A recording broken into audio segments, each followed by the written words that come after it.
minutes. Thank you. My name is Rigathi Gachagua, born and brought up in the slopes of Mount Kenya, Herega village 57 years ago. Family is the basic unit of society and the nation. Strong families make strong nations. I'm the head of a family, and it is my pleasure and privilege to introduce my family tonight, who are here with me.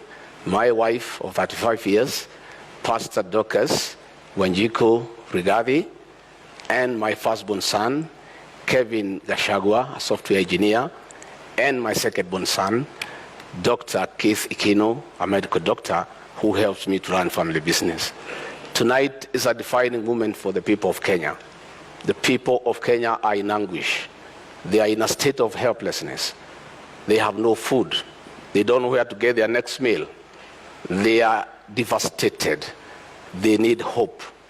Tonight, I'll present the Kenya Kwanza plan on how we intend to turn around the economy of this country, put people where they belong, restore their dignity, put money in their pocket, and allow them to enjoy their dignity. I look forward to a very objective debate, no trivialities, issues, so that the people of Kenya have an opportunity to interrogate what we plan to do for them. Thank you very much.